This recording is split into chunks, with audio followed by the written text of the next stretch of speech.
We are going to discuss about work and energy. ठीक है, अभी हम लोग पढ़ेंगे वर्क और एनर्जी के बारे में। यहाँ हम लिख दिए हैं work and energy, both are complement of each other. Work और एनर्जी ये दोनों जो है वह एक दूसरे का पूरक है। अगर वर्क होगा तो एनर्जी लॉस होगा, यूज होगा, और अगर एनर्जी यूज हो रहा है दैट मीन्स वर्क होगा। यानी दोनों जो है वह एक दूसरे के साथ रहने वाला चीज है। अब यहाँ बात उठता है कि हम वर्क कहते किसको हैं। सबसे बड़ा बात है, सबसे जो पहला क्वेश्चन है, what do you mean by work. सबसे पहला बात है कि वर्क हम कहते किसको हैं। तो वर्क जो है कि when force applied at any object and object start to move, then we say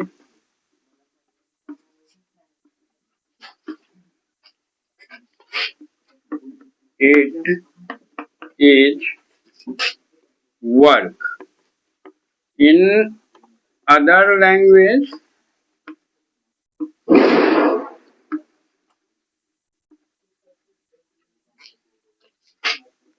if anybody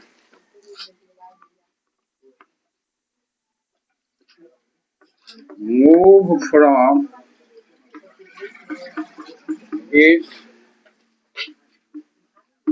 original place, then we say here work happened। यानी कोई भी फोर्स वर्क तभी कर पाएगा जब ऑब्जेक्ट में डिस्प्लेसमेंट होगा। ऑब्जेक्ट जो है वो अपने प्लेस से मूव करेगा। जस्ट यू आर थिंकिंग कि we are doing some work because you are going to study.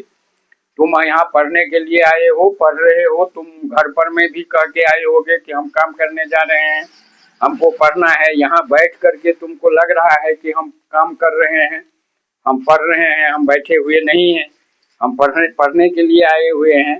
तो according to science it is not a work. आप में वर्क तभी होगा जब डिस्प्लेसमेंट होगा। जब डिस्प्ले यानी ऑब्जेक्ट जो है वो थोड़ा भी डिस्टेंस अगर कवर करेगा तो then we say that here is work, तब वर्क हुआ। और if there is no movement, you are applying the force but there is no movement in object, then your force जो है वो तुम्हारा खराब हुआ और वहां पर कोई काम जो है वो नहीं होगा। अगर जैसे जस्ट सपोज करो कि हम अगर ऐसे हाथ लगा के इसको धक्का मार रहे हैं, थोड़ा देर के बाद क्या होगा, वी बिकम एक्सहॉस्टेड, हम जो है वो थक जाएंगे। लेकिन ये दीवार मूव करेगा नहीं करेगा। तो इसका मतलब हुआ कि हमारा एनर्जी यहाँ पर में लॉस्ट हुआ है, हमारा फोर्स जो है वो क्या हुआ है, लॉस्ट हुआ है, बट एनी वर्क यहाँ पर नहीं हुआ है। और यही है, ये चौक है, इसको हम कहीं रख दिए, मान लो यहाँ रख दिए, यहाँ ये रखा हुआ था, यहाँ से उठा लिए, इसको यहाँ रख दिए, तो that means the place of chalk has changed, therefore we say it is a work। बात समझ में आ गया। अब यहाँ पर तुम देखे कि वर्क जो होता है, वर्क जो हुआ उसमें डिस्प्लेसमेंट, बहुत बुक में देखोगे लिखा है डिस्टेंस, तो यहाँ डिस्टेंस से मतलब डिस्प्लेसमेंट से है। डिस्टेंस से क्या मतलब है, डिस्प्लेसमेंट। और डिस्टेंस और डिस्प्लेसमेंट में क्या अंतर है, डिस्प्लेसमेंट जो होगा उसमें डायरेक्शन होगा, डिस्प्लेसमेंट जो होगा वो शॉर्टेस्ट पाथ होगा, स्ट्रेट लाइन में होगा। डिस्टेंस जो है वो कोई भी कर्व पाथ में भी हो सकता है और किसी भी डायरेक्शन में हो सकता है। अगर मान लो तुम डिस्प्लेसमेंट और डिस्टेंस में क्या अंतर है ये अगर तुम समझना चाहते हो तो जस्ट सपोज करो कि you have to go Darbhanga station, ठीक, and then return back to here. यहाँ से तुम दरभंगा रेलवे स्टेशन गए और वहां से फिर तुम वापस यहीं पर आ गए, तो तुम्हारा डिस्प्लेसमेंट 0 हो गया। तुम्हारा डिस्प्लेसमेंट क्या हुआ? 0 हो गया। लेकिन डिस्टेंस अगर यहाँ से 2 किलोमीटर दरभंगा स्टेशन है तो डिस्टेंस कितना हो गया? 2 और प्लस 2 यानी 4। डिस्टेंस कवर तुम 4 किलोमीटर कर लिया, लेकिन डिस्प्लेसमेंट क्या हुआ तुम्हारा? 0 हो गया। तो that is the difference between distance and displacement. बात समझ गए? डिस्प्लेस का मतलब क्या हुआ? अपने जगह को छोड़ देना, वो जगह को जितना देर तक छोड़े हुआ है। डिस्प्लेस, डिस्प्लेस दैट मीन्स अपने जगह पर से उसको हम हटा दिए, अपने जगह से उसको हटा दिए, तो इसका मतलब हो गया डिस्प्लेसमेंट। और ये कैसे होगा? तो जब हम फोर्स लगाएंगे, जब हम फोर्स लगाएंगे तभी होगा। बात समझ गए? अब ये वर्क जो है, ये वर्क जो है ये 2 फैक्टर पर में डिपेंड करता है। वर्क जो है ये आपको 2 फैक्टर पर में डिपेंड करता है, और वह फैक्टर क्या सब है?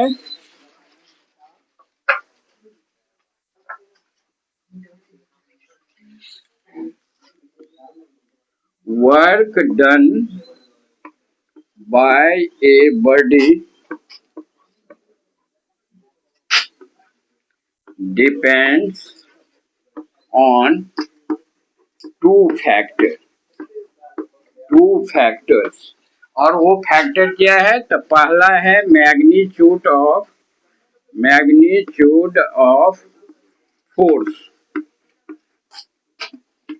Applied.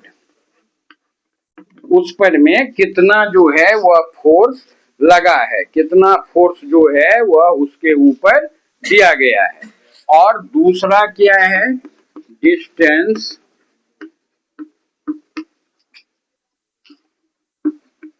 Cover by the object. दूसरा क्या है? Cover, distance cover by the object. ये 2 बात पर में डिपेंड करता है क्या? फोर्स का, वर्क का मैग्नीट्यूड। यानी वर्क में क्या सब होना चाहिए? पहला हुआ कि कितना फोर्स तुम अप्लाई किए हो, और दूसरा हुआ कि फोर्स जो अप्लाई किए तो ऑब्जेक्ट जो है वो कितना दूर तक मूव किया है, कहाँ तक गया है। ये दोनों बात को मिला करके हम वर्क को कैलकुलेट करते हैं। वर्क को जो हम लोग कैलकुलेट करते हैं उसमें यही 2 फैक्टर को देखते हैं। तो वर्क इक्वल टू क्या हो जाएगा? इससे ये पर में डिपेंड करता है। तो वर्क इक्वल टू क्या हो जाएगा? फोर्स और इनटू डिस्टेंस लिखो या यहाँ डिस्प्लेसमेंट कर दो।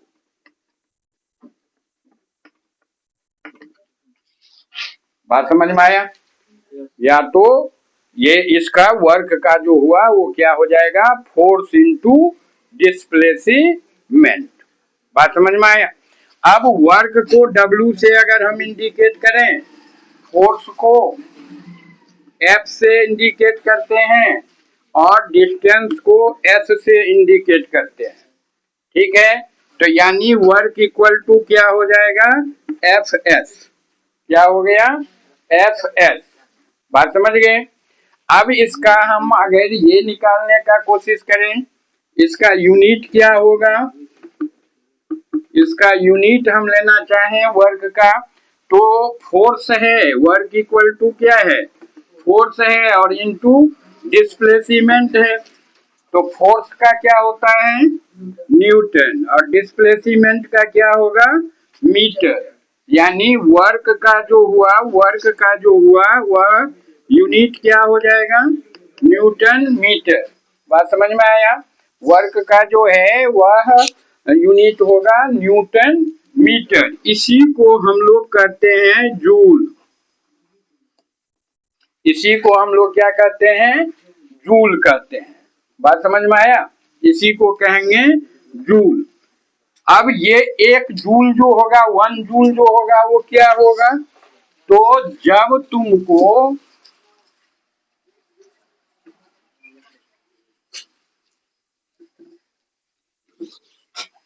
ये वर्क जो है वह 1 जूल क्या हुआ, 1 जूल क्या होगा, तो when 1 Newton force applied on a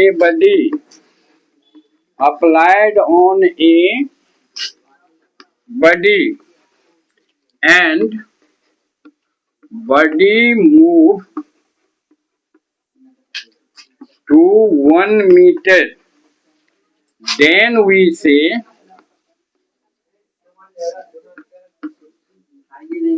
work equal to 1 joule. बात समझ में आया।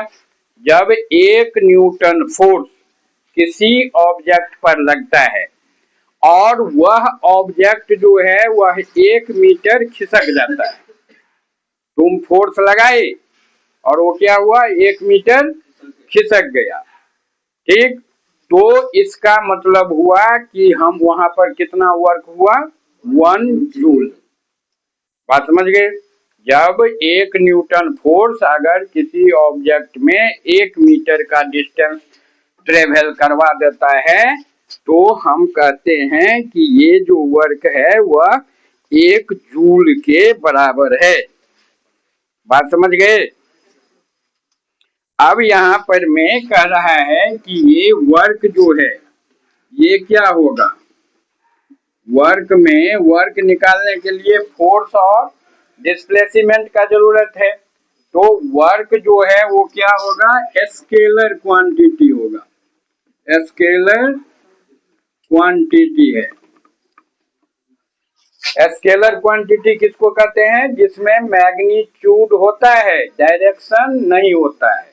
जिसमें मैग्नीट्यूड तो होता है लेकिन डायरेक्शन नहीं होता है, तो उसको हम लोग कहते हैं स्केलर क्वांटिटी। तो ये जो वर्क जो है वह स्केलर क्वांटिटी है। और वर्क के लिए कंडीशन क्या है, वर्क के लिए ये वर्क जो है इसके लिए कंडीशन क्या है, कंडीशन है movement in object. Movement in object ये इसका कंडीशन है। आप कितना भी फोर्स लगा दीजिए लेकिन अगर वह ऑब्जेक्ट जो है वह मूव नहीं करता है तो इसका मतलब हुआ कि वहां कोई भी तरह का वर्क नहीं हुआ है। और वर्क का मतलब हुआ कि फोर्स अप्लाई हो और ऑब्जेक्ट में मूवमेंट हो। अगर मूवमेंट नहीं हो रहा है तो इसका मतलब सीधा है कि वर्क वहां पर कुछ भी नहीं है। इसलिए कि यही तुम देखो ना, वर्क इक्वल टू डिफिनीशन जो लिखे हैं और ये फॉर्मूला जो लिखे हैं, ये वर्क इक्वल टू क्या हुआ, force into distance. Force into distance, ये एस जो है वो डिस्प्लेसमेंट को इंडिकेट करता है। तो ये फोर्स तुम लगाई, फोर्स तुम लगाई, मान लो तुम 20 न्यूटन फोर्स लगाई, ठीक, लेकिन वो ऑब्जेक्ट जो है वो भारी था, वो नहीं खिसका। अभी दीवार में हम पूरा फोर्स लगा रहे हैं, दीवार नहीं खिसक रहा है, तो डिस्टेंस क्या हो गया, 0। तो फिर इसको मल्टीप्लाई करोगे तो क्या आएगा, 0। तो इसीलिए फोर्स चाहे तुम कितना भी अप्लाई कर लो लेकिन अगर डिस्टेंस कवर नहीं हो रहा है तो इसका मतलब हुआ वर्क नहीं हुआ। वर्क जो है वो क्या हो गया, 0 हो गया। बात समझ में आया। डिफिनेशन समझ गए वर्क का कि पहला बात कि जब फोर्स अप्लाई हो और ऑब्जेक्ट अगर डिस्प्लेस होता है तो then we say that it is work, ये वर्क होगा। वर्क में हम और क्या देखें कि 2 फैक्टर होता है इसका, 2 फैक्टर पर में वर्क डिपेंड करता है। पहला मैग्नीट्यूड ऑफ फोर्स, कितना ज्यादा फोर्स जो है या कितना कम फोर्स जो है वो अप्लाई हुआ है, और दूसरा डिस्टेंस ट्रेवल, वो कितना दूर, दोनों अगर बढ़ता है, मान लो फोर्स कम हो रहा है डिस्टेंस ज्यादा हो रहा है कवर, तो भी जो है वह वर्क ज्यादा होगा। फोर्स ज्यादा लग रहा है डिस्टेंस कम ही कवर हो रहा है, तो भी फोर्स क्या, वर्क क्या होगा, ज्यादा होगा। बात समझे? जिस तरह से तुमको न्यूटन का थर्ड लॉ जो है कि प्रत्येक क्रिया के विपरीत बराबर प्रतिक्रिया होती है, every action has equal and opposite reaction, ये जो होता है, तो इसी हम एक पत्थर के टुकड़ा को ऊपर की तरफ फेंक देते हैं, अर्थ उसको खींचता है, अर्थ को भी वो खींचता होगा, लेकिन अर्थ तो ऊपर नहीं जा रहा है, तो क्या होता है, उसको इक्वल करने के लिए क्या हुआ, मास उसका बहुत कम है, एक ईंटा को फेंके या एक कंकड़ को उठा करके ऊपर की तरफ फेंके तो उसका मास जो है वो क्या है, कम है, तो वो इक्वल करने, जितना फोर्स अर्थ उसको लगा रहा है उसको इक्वल करने के लिए क्या होता है, वो एक्सीलरेट कर जाता है, यानी उसमें मोशन आ जाती है। तो इस तरह वर्क जो है, अगर फोर्स ज्यादा लग रहा है, मूवमेंट कम भी हो रहा है, तो भी वर्क ज्यादा होगा, और फोर्स कम लगा रहे हैं और डिस्प्लेसमेंट ज्यादा हो रहा है। बात समझे? जैसे मान लो एक इसका बॉल देखे, वो टेबल टेनिस वाला इतना ही बड़ा हल्का हल्का होता है वो, तो वो जो उसको हल्का से भी मारते हैं तो क्या होता है, बहुत दूर तक चला जाता है, तो वहां वर्क जो फोर्स कम लगा लेकिन वर्क क्या हुआ, ज्यादा हो जाएगा, मल्टीप्लाई होगा दोनों। उसी तरह अगर डिस्प्लेसमेंट कम भी होता है, तुम देखोगे एक बहुत बड़ा पत्थर रखा हुआ है या लकड़ी का गट्ठर रखा हुआ है, 10 आदमी उसको हैया हैया करके लगा के जो उसको उल्टाता है, उल्टाने के बाद सब हाँफने लगता है। क्यों हाँफा है? फोर्स उसका एनर्जी यूज हुआ है, एनर्जी यूज हुआ तो वहां पर में वर्क भी हुआ है, वो एक ही पलटा लिया लेकिन वर्क हुआ, तो वहां पर में वर्क जो है वो ज्यादा है, जाएगा। बात समझ गए? बंदर आ गया है। ठीक, अब हम लोग देखते हैं कि ये जो अभी तक हम जो बताए आपको, वह हो गया पैरेलल में, हॉरिजॉन्टल में, यानी जमीन पर में हम चल रहे हैं, आ रहे हैं, तुम भर दिन एक माथा पर में एक बैग उठा करके बस स्टैंड में बस का इंतजार कर रहे हो, बस नहीं आ रही है, तो तुम वर्क नहीं कर रहे हो, चाहे तुम एगो बोरे माथा पर में लेके क्यों न खड़े हो, अगर माथा पर लेके खड़े हो तो तुम वर्क नहीं कर रहे हो, लेकिन वहां वर्क हुआ है। वर्क कैसे हुआ? तो अब ये सामान है मेरा, हम इसको उठा के माथा पर रखेंगे तो ये जमीन पर से ऊपर उठा, वर्टिकल डिस्टेंस कवर हुआ, यहाँ पर क्या हुआ, वर्टिकल डिस्टेंस कवर हुआ, तो ये ऑब्जेक्ट पर में फोर्स लगा और यहाँ पर में वर्क हुआ। अब यहाँ बात है कि अगर मान लो हम ऊपर के तरफ ऑब्जेक्ट को उठाते हैं, नीचे से उठा के अपने सिर पर रखते हैं, तो वहां पर में वर्क का जो होगा वो कैसे होगा, उसमें क्या हमको चाहिए, वहां वर्क निकालेंगे ना वर्क। अब जमीन पर से तुमको कहें कि डेस्क को उठाओ, तो डेस्क को जो उठाओगे तो डिस्प्लेसमेंट तो हुआ, जगह उसका बदला, जगह बदला तो इसका मतलब हुआ कि वहां पर में वर्क हुआ। तो ये जो वर्क हम निकालेंगे उसमें उस वर्क को हम क्या कहते हैं, वर्क अगेंस्ट ग्रेविटी, उसको हम लोग क्या कहेंगे, work against gravity, work against gravity. Work against gravity का मतलब क्या हुआ कि object should be lifted up, object को जो है वो हम लोग क्या कर रहे हैं, उठा रहे हैं, लिफ्ट कर रहे हैं, ऊपर की तरफ उठा रहे हैं, तो इसमें तुमको लगेगा, इसमें जो तुम इसका वर्क निकालोगे तो इसमें वर्क इक्वल टू हो जाएगा weight of object, weight of object into vertical, ये भी जो है वो वर्टिकल के लिए है, वर्टिकल डिस्टेंस। बात समझ में आया? यहाँ क्या हो जाएगा, वेट इनटू वर्टिकल डिस्टेंस। अब ये वेट जो है, ये वेट क्या होता है, तो मास इनटू ग्रेविटी। वेट जो है वो क्या होता है, मास इनटू ग्रेविटी। और वर्टिकल डिस्टेंस जो है उसको हम लोग किस में लेते हैं, हाइट में। यानी ये क्या हो जाएगा, mgh, mass of object into gravitational constant और इनटू हाइट, कितना ऊंचाई तक तुम उसको लेके चले हो। ये हो गया तुमको work against gravity. Work against gravity क्या होगा, mgh। बात समझे।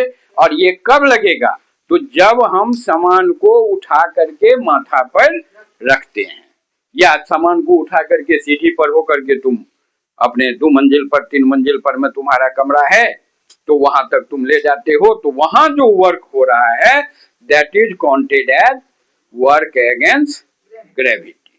बात समझ में आया।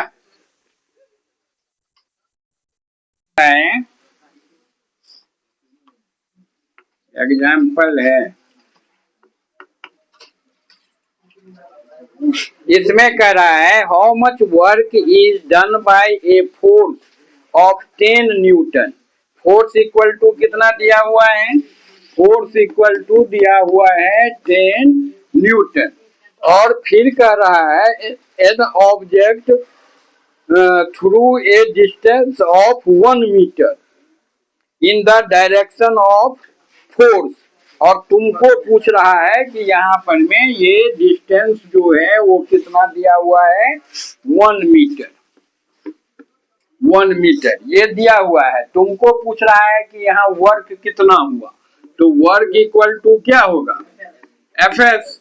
तो ये हो गया तुमको 10 इंटू 1 मीटर, यानी 10 न्यूटन मीटर या 10 जूल। 1 न्यूटन मीटर को क्या कहते हैं, जूल कहते हैं। बात समझ गए। तो इस तरह हम वर्क को काउंट कर लेंगे।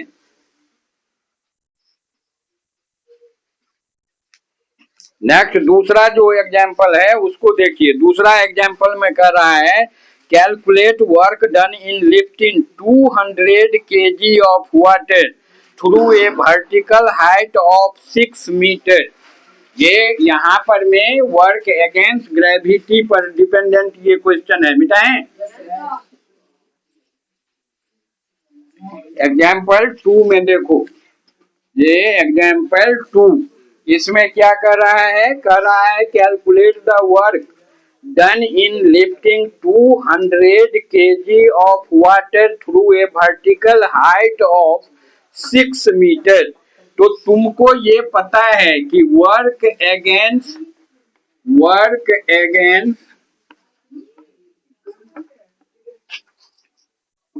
ग्रेविटी यहाँ पर में होगा, वर्क अगेंस्ट ग्रेविटी यहाँ पर में काम करेगा। तो वर्क इक्वल टू क्या होता है, वर्क इक्वल टू अगर वर्क अगेंस्ट ग्रेविटी हो तो क्या होगा, mgh। m इसका दिया हुआ है कितना, 200 kg। m दिया हुआ है 200 kg। g का वैल्यू दिया हुआ है, वैसे रियल वैल्यू 9.8 होता है, ये 10 लेने के लिए कह रहा है 10 मीटर पर सेकेंड स्क्वायर। और फिर कह रहा है तुमको डिस्टेंस, वर्टिकल डिस्टेंस इसका हाइट कितना है, 6 मीटर। यहाँ तक जो है, यहाँ तक ये वैल्यू हो गया किसका, mg का। बात समझ गए। और ये हो गया h यानी हाइट। तो इसको मल्टीप्लाई करेंगे तो कितना हो जाएगा, 1800, 200, 300, अरे 12,000 होगा। ये 210 को 210 को तो 20 हुआ, 20 इंटू 6 तो 12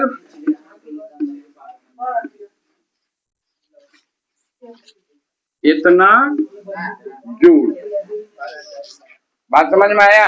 इससे पहले लेकिन अगर एग्जाम में इस तरह का क्वेश्चन पूछता है तो ये m बराबर 200 kg, g बराबर 10 मीटर पर सेकेंड स्क्वायर और h बराबर 6 मीटर, ये इतना लिखना है अलग से, उसके बाद यहाँ से लिखना है। बात समझ में आया? पहले ऊपर में इस सबको लिख देंगे, उसके बाद इसको करेंगे।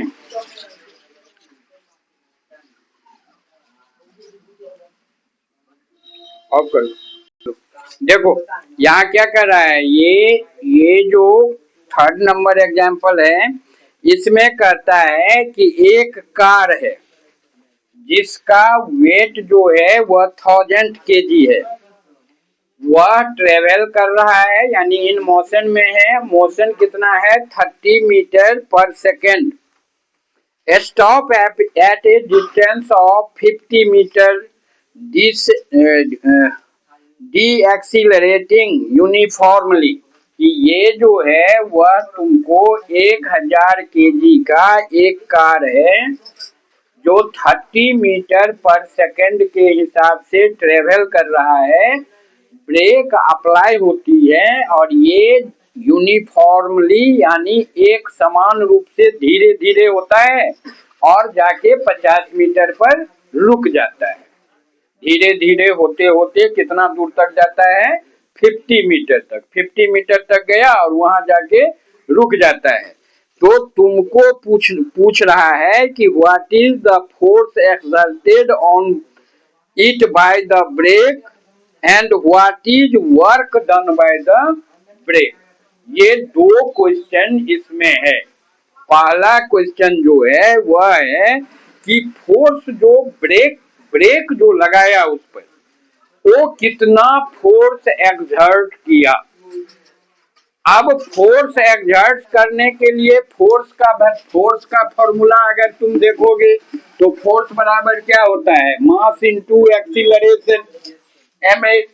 तो इसका मतलब हुआ कि इसमें a नहीं दिया हुआ है, इसका मतलब होता है कि हमको पहले a निकालना पड़ेगा। बात समझ गए?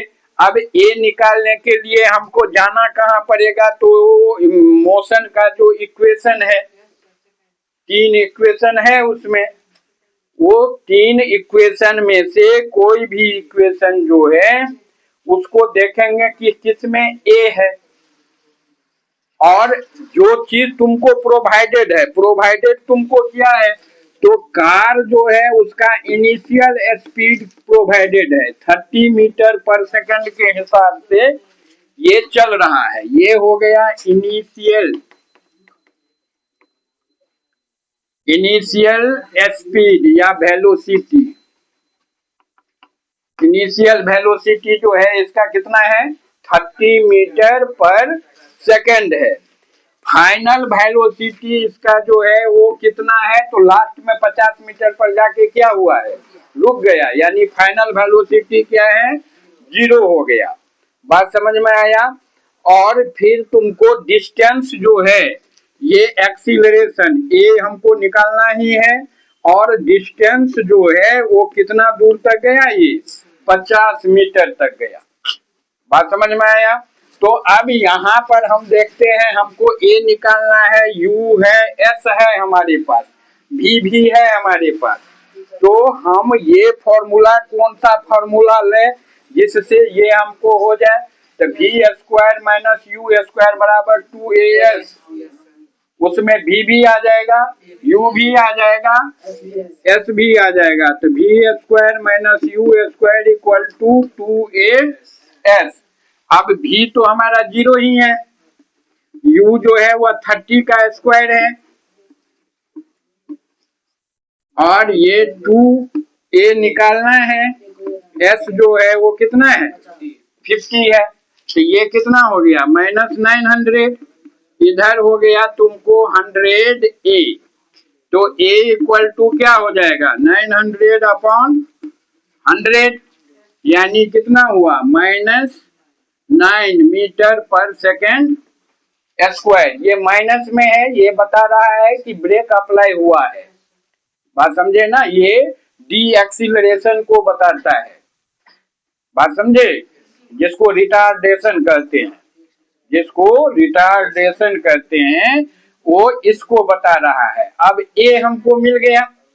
अब हमको क्या निकालने के लिए कह रहा है? ये कह रहा है तुमको यहाँ पर में कि ब्रेक जो है, what work done by the brake and what is the force exerted by the brake. पहला हमको निकालना क्या है कि फोर्स जो है वह ब्रेक जो है वह कितना फोर्स इस पर में लगा रहा है, कितना जो है वह फोर्स इस पर में लगा रहा है। तो किस पर फोर्स लगा रहा है? वो ब्रेक किस पर फोर्स लगा रहा है? कार पर। कार का वेग कितना है? फोर्स बराबर क्या होगा? मास इंटू एक्सीलरेशन होगा ना। तो फोर्स इक्वल टू हो जाएगा मास इंटू एक्सीलरेशन। मास इसका कितना दिया हुआ है? 1000, 1000। एक्सीलरेशन कितना है? -9 न्यूटन। तो ये हो गया कितना? -9000 न्यूटन। इतना जो है वह ये फोर्स लगा रहा है, इतना फोर्स जो है वह लगा रहा है। अब दूसरा क्वेश्चन इसी में पूछ रहा है कि what the work done by the brake. तो अब वर्क निकालने के लिए फिर ये तीसरा स्टेप लेंगे। W इक्वल टू यानी वर्क इक्वल टू क्या होता है? F into S. F into S. यहाँ पर फोर्स कितना लग रहा था? 9000 -9000 न्यूटन। और डिस्टेंस ये कितना दूर तक गया था? 50 मीटर। तो आप इसको गुना कर दोगे तो कितना होगा? 45 -45,000 जूल। और यहां पर आकर के ये माइनस को हटा देंगे। बात समझे ना? यहां तक माइनस ठीक है, वो एक और 0 होगा, हाँ 4 होगा। ठीक है, तो ये जो हुआ ये हो गया तुमको यहाँ -4,50,000 जूल। बात समझे? लेकिन अब यहाँ ध्यान दो, ये माइनस में जो माइनस हम यहाँ लगाए वो नहीं रहेगा। क्यों नहीं रहेगा? क्यों नहीं रहेगा? कि यहाँ पर ये माइनस साइन जो है वो हमको क्या बता रहा है? Negative acceleration. यानी ऑब्जेक्ट का एक्सीलरेशन एक्चुअली में होता है स्पीड बढ़ना, लेकिन जब स्पीड घटना होता है तो वहां भी स्पीड चेंज हो गया। एक्सीलरेशन जो है वो हम कहते हैं किसको है? Changing in speed per unit time. Acceleration किसको कहते हो? Changing in velocity per unit time. तो अब चेंजिंग का मतलब स्पीड बढ़ना या वेलोसिटी का बढ़ना ही नहीं होगा। चेंजिंग तो वो भी हुआ जो घट रहा है। तो केवल हम घटेगा तो उसको इंडिकेट करने के लिए माइनस को यूज करेंगे। लेकिन अगर यहाँ हम माइनस लगा